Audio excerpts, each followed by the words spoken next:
오늘도 계속해서 창세기 12장 1절과 9절 지난주에서 같은 제목 너는 복이 될지라 두 번째 말씀을 전하고자 합니다. 한때 한국에서 풍수 인테리어가 유명했습니다. 집안 인테리어를 어떻게 하느냐에 따라서 돈과 건강의 복을 가져오는 데에 도움이 된다는 것입니다. 대충 이런 내용이에요. 또 집에 가서 이대로 하시고, 첫째가 현관인데 현관문을 열었을 때 공간이 툭 터져 있어야 한다고 합니다. 신발장들 무언가가 현관문을 막고 있으면 기가 그 집에 들어오는데 방해가 된다는 거예요. 둘째, 현관에는 거울이 절대로 정면에 있지 말고 측면에 두어야 한다고 합니다. 거울이 정면에 있으면 복이 들어오다가 반사되어 도로 나간다는 거예요. 셋째로 냉장고와 가스레인지 혹은 냉장고와 전자레인지는 가까이 두면 안 된다는 거예요. 이것을 서로 가까이 두면은 하나는 물의 성질이고 다른 하나는 불의 성질이니까 좋지 않다는 겁니다. 넷째로 소파는 현관과 대각선으로 두어야 한다고 합니다. 그러면 건강과 승진하는 데 좋다고 합니다. 이외에도 리빙룸, 침실, 침대 위치, 화분 등등 관한 설명들이 상당히 많이 있어요. 저는 이 글을 보면서 두 가지를 알 수 있어요. 하나는 사람들이 어떻게 쓰든지 물질의 복과 건강의 복 등을 받으려고 열심을 내는구나 였습니다. 다른 하나는 이 세상 방법으로 복을 받으려면 머리에 쥐가 나도록 많은 것들을 신경을 써야 하는구나 였어요. 이 풍수 인테리어를 하면 저는 절대로 복을 받을 수 없어요. 저희 집 구조를 보면. 아마 어쩌면 여러분도 마찬가지 모르죠. 여러분, 역대상 29장 12절에 이렇게 나옵니다. 하나님께서 이렇게 선포합니다. 부와 존귀가 주께로부터 나오고 주께서 만물을 다스리시며 주의 손에 권소와 능력이 있으니 사람이 위대하고 강하게 되는 것도 주의 손에 달렸습니다. 오늘 본문 말씀이 이 진리를 분명히 선포하고 있습니다. 하나님께서 아브라함에게 말씀하셨습니다. 2절이죠. 내가 너로 큰 민족을 이루고 내게 복을 주어 내 이름을 창대하게 하리니 너는 복이 될지라. 복의 근원이 하나님이십니다. 우리들에게 복을 주시는 분은 살아계신 하나님이십니다. 신명기 8장 18절이죠. 내 하나님 여호와를 기억하라. 그가 내게 재물 얻을 능력을 주셨습니다. 잠언 8장 18절입니다. 부귀가 내게 있고 장구한 재물과 공의도 그러하니라. 전도서 5장 19절입니다. 어떤 사람에게든지 하나님이 재물과 부요를 그에게 주사 능히 누리게 하시며 제 몫을 받아 수고함으로 즐거워하게 하신 것은 하나님의 선물이라. 복의 근원이 되신 하나님께서 아브라함에게 놀라운 복을 선포하십니다. 너는 복이 될지라. 너는 복이 될지라. 아브라함을 향한 하나님의 복의 약속은 오늘날 그리스도 예수 안에서 구원받은 영적 아브라함의 자손인 우리들에게도 적용이 되는 것입니다. 하나님께서 우리 한 사람 한 사람에게 너는 복이 될지라고 약속을 하시면서 우리 삶 속에서 우리를 통하여 다른 사람들에게 하나님의 복이 부어지는 통로가 되게 하셨습니다. 하나님께서 아브라함이 복이 되는 인생을 살아가도록 약속하셨는데 그런 인생이 될 수 있도록 그 길을 알려주셨죠. 우리 역시 하나님의 복이 되려면 아브라함에게 하나님께서 말씀하신 대로 살아가야 합니다. 우리가 하나님의 복이 되려면 이 세상의 가치관과 방식으로부터 벗어나야 한다고 지난주일에 말씀드렸습니다. 그런 인생을 살기 위해서는 하나님께서 우리에게 주신 얼굴, 즉 우리의 정체성, 내가 하나님의 자녀요, 내가 하나님의 성도라는 이 정체성을 붙들고 살아갈 때에 이 세상의 가치관과 방식으로부터 우리가 벗어나는 인생을 살 수가 있다고 지난주에 나누었습니다. 오늘도 계속해서 우리들이 하나님의 복이 되고자 한다면, 다른 사람들에게 복의 통로가 되려면 어떻게 해야 하는지 아브라함에게 주신 하나님의 말씀을 통해서 살펴보고자 합니다. 두 번째로, 우리가 하나님의 복이 되고자 한다면, 그래서 하나님의 복의 통로가 되고자 한다면 우리에게 주신 하나님의 말씀에 순종해야 합니다. 1절 말씀 다시 한번 보시길 바랍니다. 여호와께서 아브라함에게 이르시되 너는 너의 고향과 친척과 아버지의 집을 떠나 내가 네게 보여줄 땅으로 가라. 내가 네게 보여줄 땅으로 가라고 하나님께서 말씀하십니다. 여러분, 우리가 가고 싶은 땅으로 가는 것이 아니라 내가 네게 보여줄 땅, 즉 하나님께서 말씀하시는 땅으로 가는 것이 하나님의 복이 되는 인생입니다. 제 속성들이 여러 가지가 있는데 그 중에 하나가 무엇입니까? 내 마음대로예요. 바벨탑을 쌓았던 자들이 바로 이런 죄의 속성을 갖고 있지 않았습니까? 우리가 왜 흩어져서 살아야 하는데? 하나님 말씀대로 살 거 없어. 그런 말씀은 아무런 능력과 힘이 없는 노아 할아버지 시대 사람들에게나 해당되는 것이지 우리에게는 해당이 안 돼. 자, 봐. 우리에게는 벽돌을 쌓을 수 있는 능력이 있어. 성을 쌓을 수 있는 힘이 있어.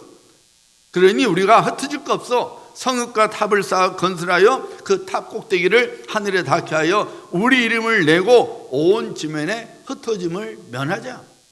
내 마음대로, 우리 마음대로 살겠다는 것이죠. 바벨탑을 쌓았던 자들을 유혹했던 마귀는 오늘날에도 동일한 방법으로 사람들을 죄의 포로가 되도록 유혹을 합니다. 인생은 내 것이야. 혼자서 얼마든지 살아갈 수 있는 능력과 힘이 내 자신에게 있어. 다른 말을 들을 필요 없어. 내 마음의 소리를 듣기만 하면 돼. 그리고 내 마음이 이끄는 대로 살아가면 넌 충분히 행복할 수 있어. 왜냐하면 너는 그런 자격이 있는 사람이야. 굉장히 너무나도 듣기 좋은 말이죠. 마귀는 그렇게 속삭입니다.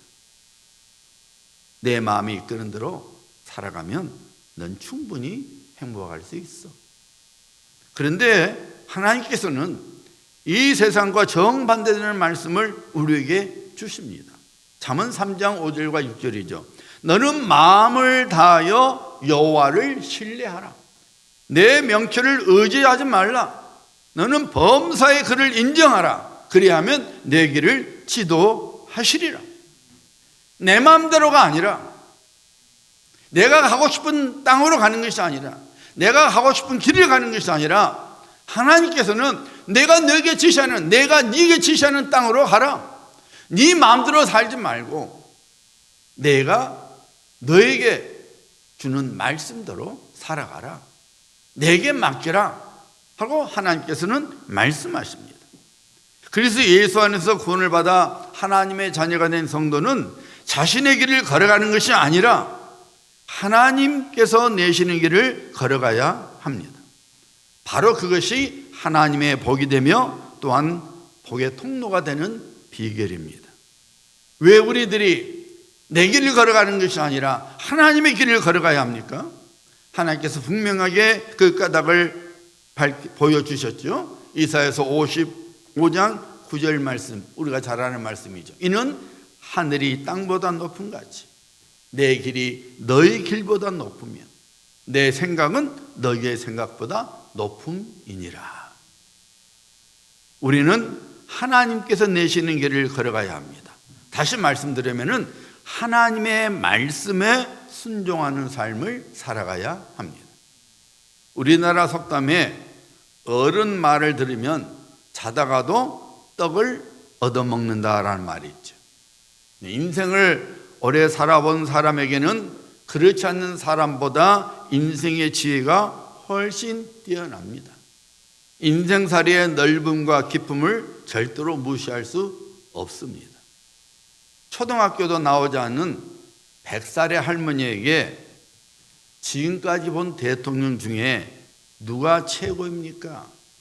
100살을 살았으니 얼마나 많은 대통령을 겪었겠어요. 그래서 그 할머니에게 물은 거예요. 할머니, 100살까지 사셨는데 지금까지 어느 대통령이 최고 대통령이던가요? 하고 물은 거예요. 그랬더니 그 할머니가 이렇게 대답을 했어요. 평생 한 이불 속에서 같이 자고 일어났던 서방의 속을 알 수도 없는데 멀리서 본 대통령의 마음을 내가 어떻게 아노? 명답이지 않습니까? 제가 21년을 공부했더라고요. 그래도 그런 할머니 같은 답을 할 수 없어요. 인생의 지혜죠.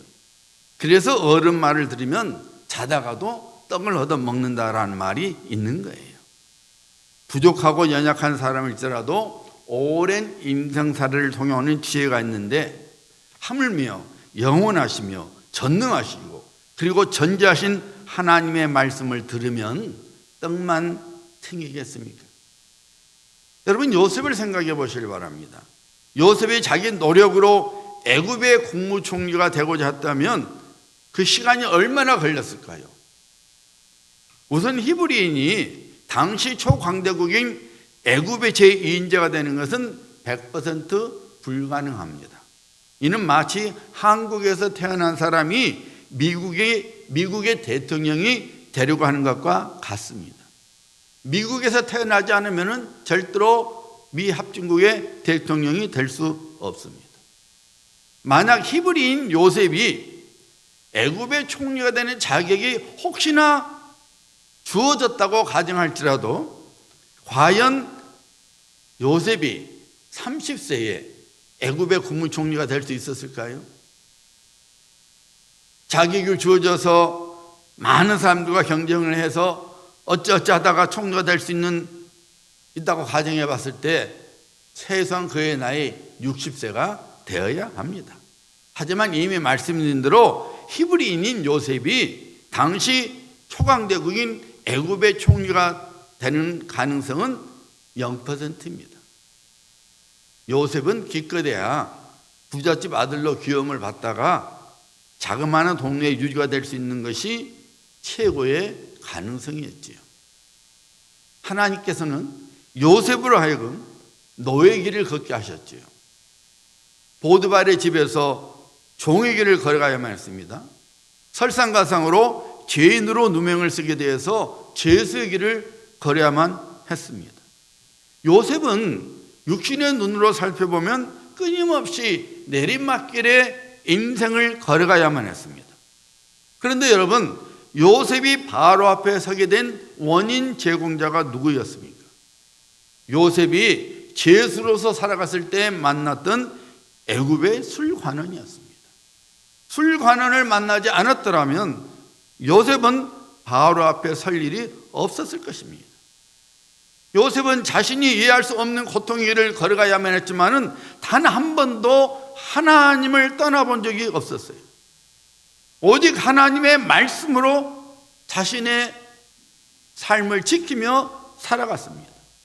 바로 앞에 섰을 때도 사람의 생각으로 자기를 자랑하기보다는 하나님을 내세우는 모습을 통해서 우리는 얼마나 요셉이 하나님의 말씀에 순종하며 살아가는지를 알 수가 있습니다. 그는 구원이 하나님께만 있음을 알았기에 당시 최고 권력자였던 바로를 의지하지 않았습니다. 내게 지혜가 있는 것이 아니라 여호와께서 바로를 하여금 그 꿈을 해몽이대로 해주실 것입니다.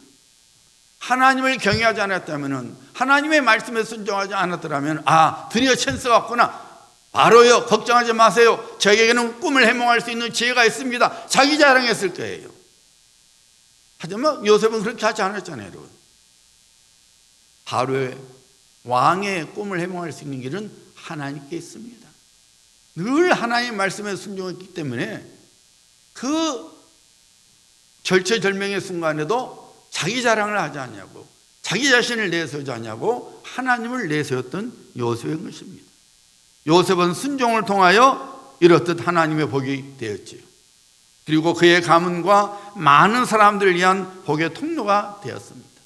하나님께서 요셉을 애굽의 총리가 되게 하셔서 가뭄으로 죽어가는 그의 아버지와 형제들, 그의 가문, 그리고 주변의 많은 나라의 사람들을 살리는 복의 통로가 되게 하셨습니다.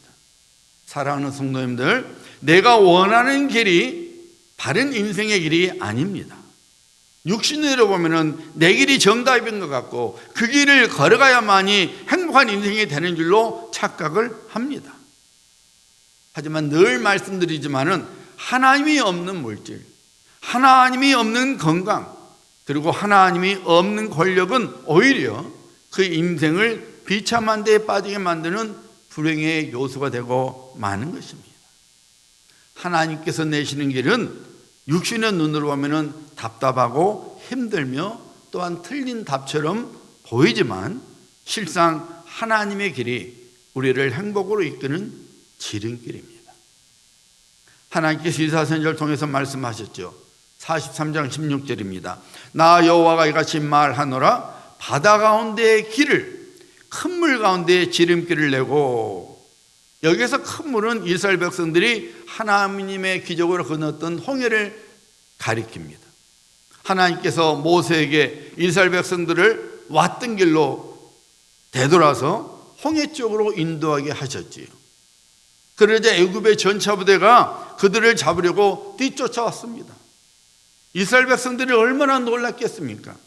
그렇지 않아도 언제 애굽의 군사들이 쫓아올 줄 몰라서 마음속에 불안이 가득 차 있었는데 그 염려가 현실로 나타나게 된 것입니다. 그 바람에 이스라엘 백성들이 하나님께 울부짖었지요. 동시에 모세에 대하여 온갖 불평과 원망을 쏟아내었습니다. 이스라엘 백성들에게 보여주신 하나님의 길이 마치 실패와 멸망의 길로 그들에게 보였습니다. 하지만 그들에게 어떤 일이 일어났습니까? 그들은 홍해를 마치 마른 땅을 걷는 것처럼 홍해를 건넜습니다. 그리고 늘 그들에게 위협이 되던 애굽의 최고의 군사들이 홍해에 빠져 죽고 말아서 더 이상 애굽 군사들에 대한 두려움을 갖지 않아도 되었습니다. 이처럼 하나님께서 내시는 길은 지름길입니다. 가장 확실합니다. 가장 좋은 길입니다. 성경은 인생은 광야 같다고 가르치고 있습니다. 이스라엘 백성들이 하나님의 부르심을 받아 광야길을 걷다가 약속의 땅 가나안 땅에 들어갔듯이 그리스도 예수 안에서 구원을 받은 성도는 이 세상 광야에서 순례자의 삶을 살다가 영적 가나안 천국에 들어가게 됩니다. 우리는 지금 광야 생활을 하고 있습니다. 광야를 히브리어로 미드바르라 그래요. 그리고 하나님의 말씀, 이 말씀을 히브리어로 더바르라 그럽니다. 자, 미드바르, 더바르. 감이 오시죠? 그 두 단어가 같은 뿌리에서 나온 말이라 그 말이에요. 어근이 같다 그 말이에요. 그 말의 뿌리가 동일한 뿌리에서 나왔다 그 말이에요. 그러니까 광야라는 말과 말씀이라는 말이 그 어근이 그 뿌리가 말의 단어가 뿌리가 같다 그 말입니다. 그 말은 무슨 말이냐면은 광야는 하나님의 말씀을 듣는 곳이에요. 그래서 우리 예수님께서 봉성의 사역하시니 어디로 가셨어요? 광야로 가셨어요. 거기서 40일주야를 금시가 했어요. 하나님의 말씀을 들으러 가는 거예요. 광야는 하나님의 말씀을 듣는 것이었어요. 그래서 모세가 광야로 갔고 엘리야 선지자가 광야로 간 것입니다. 하나님의 말씀을 듣기 위해서. 여러분, 광야 같은 이 세상은 어떤 인생을 우리가 살아야 되느냐? 하나님의 말씀을 들어야만 되는 것입니다. 광야에서 방향을 잃어버리면 끝이에요, 여러분. 끝입니다. 광야에서 아무리 우리가 많은 걸 갖고 있어도 방향을 알지 못하면 그 광야길에서 죽고 마는 거예요. 이 광야 생활 중에 우리가 가야 할 방향을 알려주는 것, 보여주는 것이 바로 하나님의 말씀입니다. 우리가 하나님의 말씀을 쫓아가면 결국 우리는 살게 되는 거예요. 하나님께서 광야길을 걸어가고 있는 이스라엘 백성들에게 모세를 통해서 말씀하지 않았습니까? 출애굽기 15장 26절이죠. 이르시되 너희가 너희 하나님 여호와의 말을 들어 순종하고 내가 보기에 의를 향하며 내 계명에 귀를 기울이며 내 모든 규례를 지키면 내가 애굽 사람에게 내린 모든 질병 중 하나도 너에게 내리지 아니하리니 나는 너희를 치료하는 여호와임이니라. 사랑하는 성도님들, 성도로서 우리가 사는 길은 하나님의 말씀을 우리 마음판에 새기고 그 말씀대로 순종하며 살아가는 것입니다. 우리들이 하나님의 말씀에 순종할 때 우리는 하나님의 복이 되며 또한 복의 통로가 되어서 다른 사람들에게 유익을 주는 멋진 인생을 살아가게 되는 것입니다. 사도 바울이 성령의 감동 속에서 선포했잖아요. 하나님께서 우리 한 사람 한 사람을 그의 자녀로 삼으시기 전에 우리가 해야 할 선한 일을 미리 정해 놓으셨어요. 내가 구원받기 전에 하나님께서 나를 하나님의 자녀로 부르시기 전에 이미 하나님께서 나를 통해서 이루고자 할 선한 일을 정해 놓으셨다고 사도 바울이 성령의 감동 속에서 선포하지 않았습니까? 여러분, 그 선한 일이 무엇입니까? 여러분을 하나님의 자녀로 삼아 주시기 전에 하나님께서 여러분을 통해서 하시고자 하시는 그 선한 일이 무엇입니까? 그것은 하나님의 뜻이 이루어지는 일을 의미하는 거예요. 하나님께서 저와 여러분, 우리를 그의 자녀로 불러주셔서 그의 복이 되게 하셨습니다. 그리고 우리를 통해서 하나님의 구원의 복이 누군가에게 임하게 되도록 하신 것이 하나님의 뜻입니다. 이것이 바로 우리를 향한, 우리가 해야 할 하나님이 정해놓으신 선한 일입니다. 하나님께서 우리에게 신령한 복을 주시고 이 땅에 복을 주셔서 우리를 통해서 그 어떤 누군가가 바로 이 하나님의 구원의 복 속에, 하나님의 은혜의 복 속에 들어오게 하는 것이 하나님의 뜻이요 하나님의 선한 일입니다. 여러분이 하나님의 백성이라면 여러분의 자녀를 위해 기도할 때에 내 자식이 돈을 많이 벌어서 좋은 집에 살고 내게 효도했으면 좋겠다, 돈 많은 사람, 좋은 직장 가진 사람 만나서 결혼했으면 좋겠다, 이런 기도보다는 내 자녀가 하나님의 복을 받아 다른 사람들에게 하나님의 복을 알게 하는 유익한 사람이 되게 해달라고 기도해야 돼요. 내 자녀가 하나님의 복이 되고 하나님의 복의 통로가 되도록 기도해야 합니다. 그보다 더 큰 복이 어디가 있겠습니까? 21세기의 선지자로, 20세기의 선지자로 불리는 A.W. 토저 목사님은 예수 방향으로 가라라는 그의 책에서 이런 신앙 권면을 주고 있습니다. 들어보세요. 이 세상을 살아갈 때 가장 중요한 것은 우리가 어디에 있는가 보다는 우리가 어느 방향으로 가고 있는가이다. 천국의 항구에 도달하기 위해 우리는 항해를 해야 한다. 때로는 순풍이고 때로는 역풍이 불겠지만은 아무튼 항해를 해야 한다. 표류해서는 안 되고 닻을 내리고 정지해 있어도 안 된다. 우리는 돛을 올리고 하나님의 뜻을 향해 나아가야 한다. 그러면 바람이 어느 방향으로 불든지 간에 우리는 올바른 방향으로 나아가고 있는 것이다. 순풍이 불 수도 있고 역풍이 불 수도 있지만 우리가 가야 할 방향으로 돛을 올려놓으면 어떤 바람이 불든지 간에 우리가 타고 있는 배는, 우리 인생은 우리가 가야 할 곳으로 가게 된다는 것이죠. 우리가 걸어갈 방향은 오직 하나님의 말씀을 통해서만 알 수 있습니다. 그리고 그 말씀에 순종할 때 복이 되며 다른 사람들에게 복의 통로가 되는 의미가 있고 가치가 있고 행복한 인생이 되는 것입니다. 그러면 여러분, 우리가 어떻게 해야만이 하나님의 말씀에 순종할 수 있습니까? 내가 하나님의 말씀에 순종해야만이 복이 되고 복의 통로가 되는데 우리가 어떻게 해야만이 하나님 말씀에 순종할 수 있습니까? 히브리서 11장 8절은 이렇게 선포합니다. 믿음으로 아브라함은 부르심을 받았을 때에 순종하여 장래의 유업으로 받을 땅에 나아갈 때 갈 바를 알지 못하고 나아갔으며,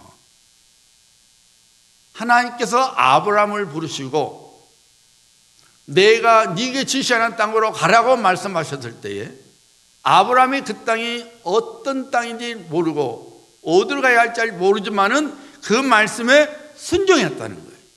순종함으로, 믿음으로 아브라함을 부르심을 받을 때 순종하여, 무엇으로 순종했다고 여러분? 믿음으로. 아브라함이 갈 바를 알지 못했지만은 그럼에도 불구하고 하나님께서 내가 너에게 지시하는 땅으로 가라는 그 말씀을 믿고 순종했다는 거예요. 하나님의 약속의 말씀을 믿고 순종했다는 것입니다. 여러분, 우리가 하나님의 말씀에 순종하고자 한다면 믿어야 돼요. 내게 주신 하나님의 말씀을 믿어야 돼요. 도저 목사님이 우리는 돛을 올리고 하나님의 뜻을 향하여 나아가야 한다고 선포했는데, 여기서 돛은 바로 이 믿음의 돛을 말하는 거예요. 믿음의 돛을 올려야 되는 거예요. 그러면 우리는 우리가 가야 할 방향, 하나님께서 기뻐하시고 원하시는 그곳으로 우리는 가게 되는 것입니다. 히브리서를 통해서 성령님은 이렇게 선포하죠. 11장 6절입니다. 믿음이 없이는 하나님을 기쁘시게 못하나니 하나님께 나아간 자는 반드시 그가 계신 것과 또한 그가 자기를 찾는 자들에게 상 주시는 이심을 믿어야 할지니라. 여러분, 하나님을 믿으십니까? 여러분, 정말 하나님이 살아계신 하나님이심을 믿습니까? 그렇다면 여러분, 하나님이 여러분과 함께 계심을 믿어야 됩니다. 그리고 하나님의 얼굴을 구하는 자에게, 하나님의 도움을 구하는 자에게, 하나님께 손을 드는 자에게 하나님께서 반드시 구원의 상을 주심을, 상 주시는 하나님이심을 믿어야 합니다. 우리는 이 믿음을 갖고 있을 때에 어떤 하나님의 말씀이든지 순종할 수 있게 되는 것입니다. 어떤 사람이 그러죠. 안 믿어지는데 어떻게 믿습니까? 간단해요, 여러분. 하나님께서 말씀하시니 믿어야 돼요.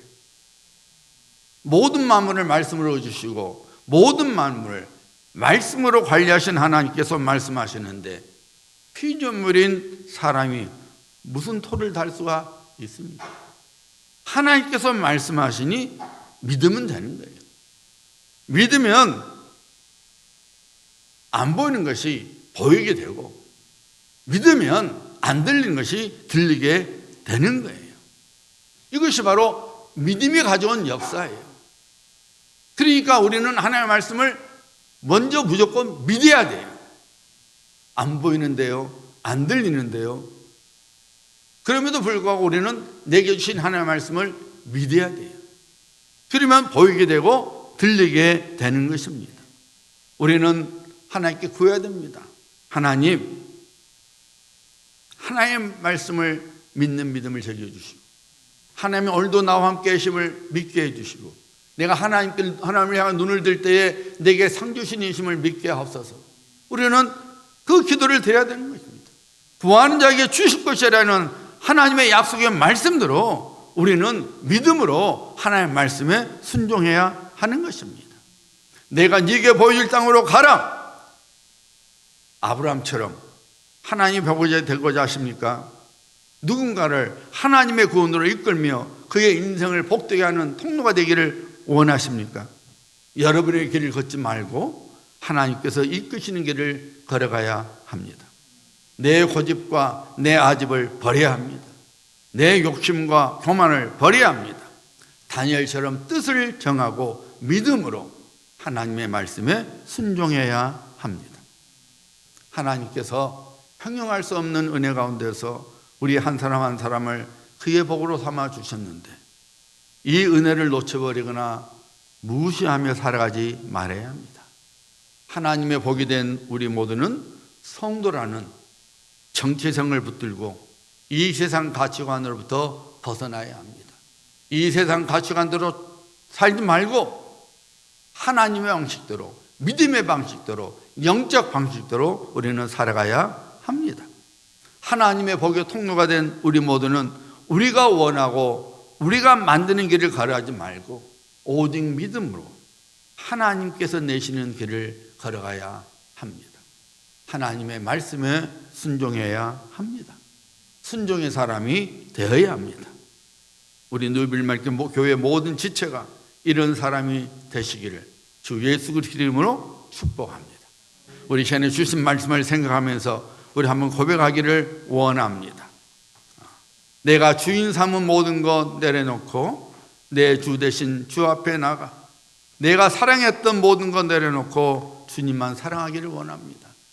하나님, 내 고집대로 내가 원하는 대로 내 마음대로 살지 아니하고 하나님께서 원하신 대로 살겠습니다. 내가 주인 삼은 거 다 내려놓고 오직 하나님만이 내 인생의 주인 되심을 믿고 살겠습니다. 우리 믿음으로 고백하기를 원합니다.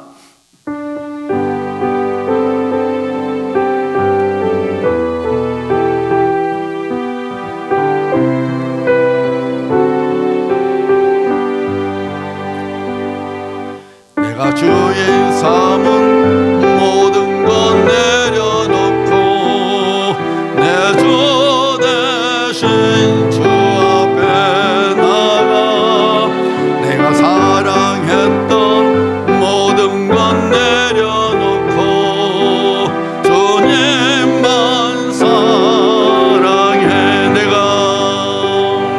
내가 주인 삼은 모든 것 내려놓고 내 주 대신 주 앞에 나가 내가 사랑했던 모든 것 내려놓고 주님만 사랑해. 저 사랑 거친 풍랑에도 깊은 바다처럼 나를 잠잠케 해. 저 사랑 내 영혼의 반석 그 사랑 위에서 우리 다시 한번 고백합니다. 내가 주인 삼은 모든 것 내려놓고 내 주 대신 주 앞에 나가 내가 사랑했던 모든 것 내려놓고 주님만 내가 주인 삼은 모든 것 내려놓고 내 주 대신 주 앞에 나가 내가 사랑했던 모든 것 내려놓고 주님만 사랑해. 저 사랑 거친 풍랑에도 깊은 바다처럼 나를 잠잠케 해. 저 사랑 내 영혼의 반석 그 사랑 위에 서리. 우리 합심하여 기도할 때 결단의 기도를 드리고 합니다. 하나님, 내 마음대로 살지 아니하고 주님 말씀대로 순종하겠습니다. 내 길을 걷는 것이 아니라 하나님께서 내게 보여주신 그 길을 믿음으로 걷겠습니다. 우리 결단의 길을 들기를 원합니다. 할렐루야 할렐루야 할렐루야. 아버지 하나님, 오늘도 아버지의 말씀을 통하여 우리가 하나님의 복이 되며 복의 통로가 되는 아버지의 삶의 비결을 깨우쳐주심을 감사합니다. 하나님 아버지, 내 길을 걷지 않게 하여 주옵소서. 내 마음대로 살지 않게 하여 주옵소서. 하나님께서 말씀하신 대로 하나님께서 내게 보여주신 그 길을 믿음으로 순종하며 따라가게 하여 주시사 아브라함처럼 복이 되며 복의 통로가 되어 아버지 뜻을 이루는 아버지 우리의 삶이 내 삶이 되기를 원합니다. 성령님, 이 시간에 빚어주시옵소서. 믿음의 사람으로 빚어주시옵소서. 순종의 사람으로 빚어주시옵소서. 할렐루야 할렐루야. 아버지 감사합니다. 예수님의 이름으로 축복하며 기도하옵나이다. 아멘.